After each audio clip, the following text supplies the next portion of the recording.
Good evening, everybody. It's 5 p.m. on Wednesday, January 18th, 2023.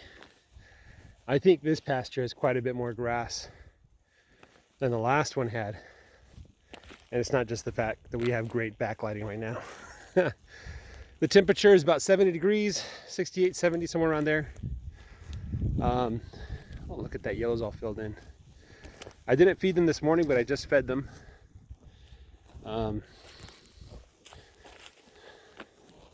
Probably 50 pounds of feed mixed with water. This next pasture is even better. So I think Thursday morning they're going to be extremely happy. Let's take a look at that sun. Sun sets nowadays at about 5:40 p.m. So we have another 45 minutes of daylight. And then probably another 30 minutes beyond that. So I could probably do a little bit of farm labor if I wanted to. That tree stuck on the ground. Yeah, good grass here. Is that 20? That's 20. Good grass, nice thick grass. Nice thick grass.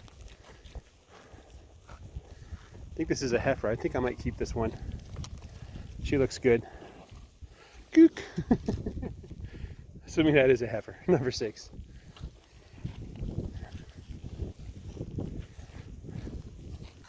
This one's okay too. Here's number 19. Yeah, number 19 looks good. 24 is pretty thin.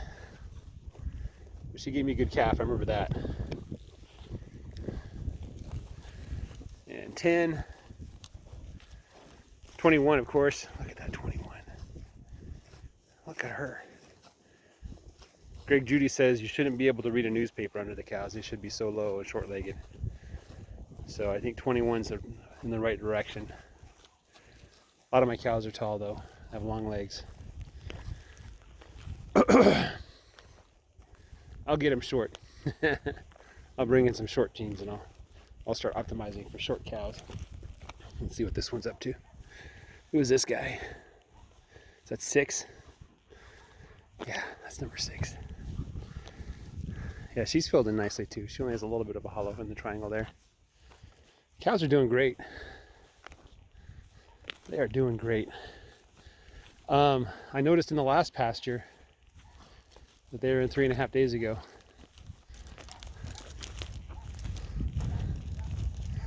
Look at Blackie. I do have to get rid of some cows if I'm going to keep some heifers because there's too many cows.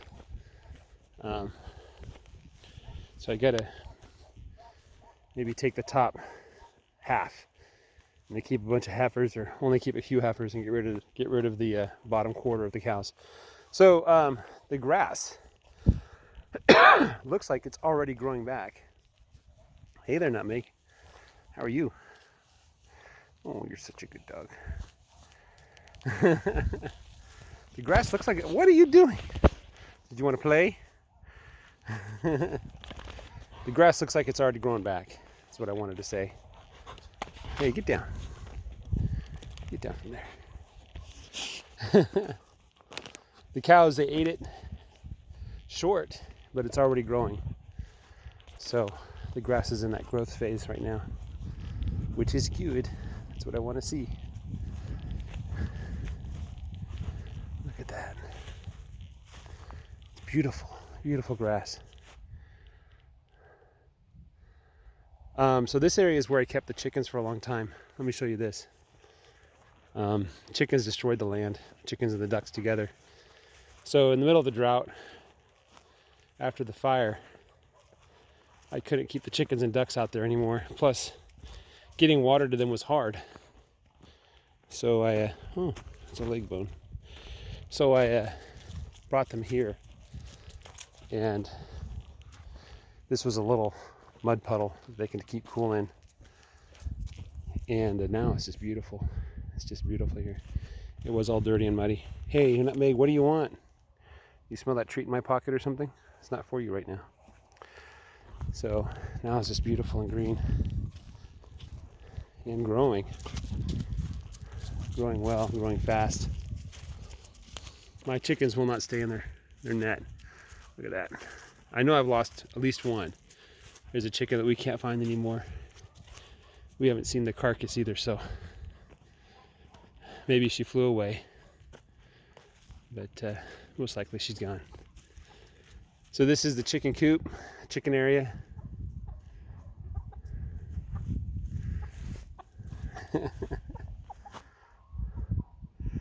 So I went to go look to see if I can buy more of these rustic ramblers, and they're nowhere to be found.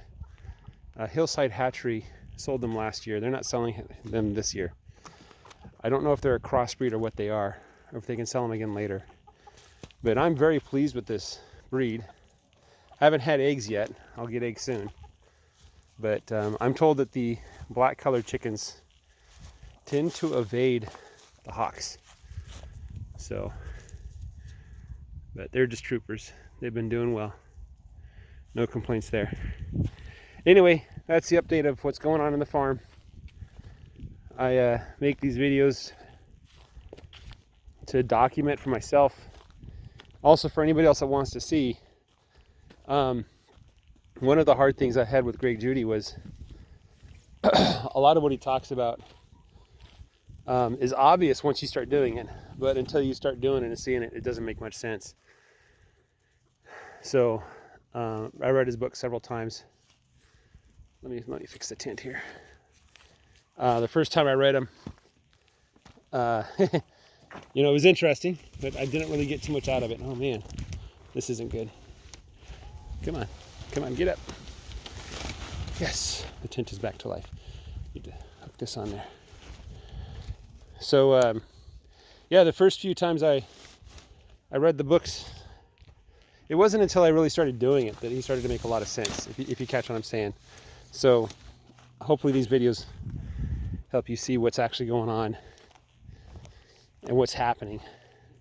Especially because he warns you in the books, it's not a miracle fix. It's not going to change your grazing from day one. Well, it's going to change what you do. It's not going to change the output of the field, though. It's going to take time. And even with all his years of experience, if he gets a new farm, it could be 3 to 5 years before that farm is really producing. And there's all kinds of stuff that he does that he talks about in his videos and in his books, but he doesn't show it every day in the videos. So, if the field's completely dead, he'll have to seed it. He might seed clover if it's a hay pasture that doesn't have clover. He might put lime down. He also likes to put phosphorus down, at least to give it a kickstart. And the other thing is, he's not a robot when it comes to moving cows and where to move them and what to do.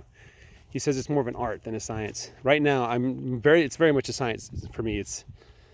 I'm giving them a certain amount of area every day, you know, whether it's raining or sunny or how well the grass is growing.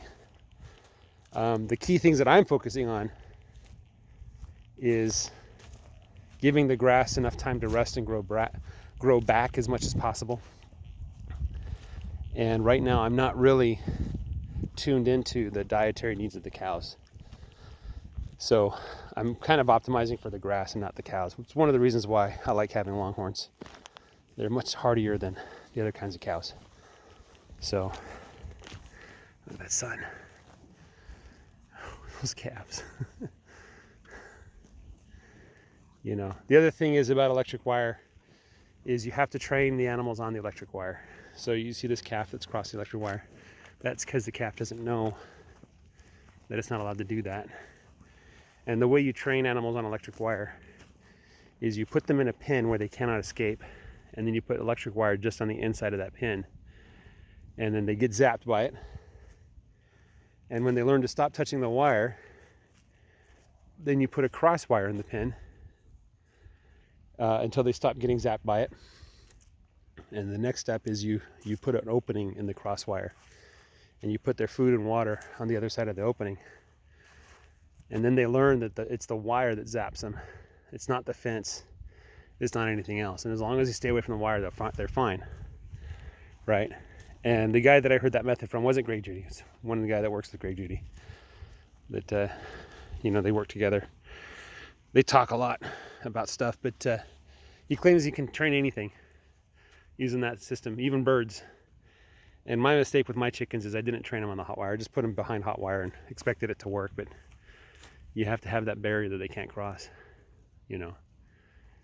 So same thing with the sheep here. They haven't really, I tried to train them that way, but I didn't really follow all the steps. I got lazy. So man, there's a lot of grass there. Let me go look at that grass on that hill. But the hot wire is a suggestion. And Greg Judy will tell you, the sheep will respect the hot wire as long as there's plenty of food. But once there's no food, they're gonna leave. You know, look at that grass. I don't know why this hill is here. I'm told that there's a natural feature of the flat plains in this area where there's just hills that build up, little mounds. So, and yeah, they're natural. People tried to plow them down and flatten them, but it's just the way the ground is. And they tend to grow better grass. And at one point I thought this was just a massive pile of hay. But no, it's just grass that grew. Look at all these weeds. Hey guys, you want to eat these weeds? You want these weeds? No, they want the grass. All right, I'll let you guys go. Have a great day. Bye-bye.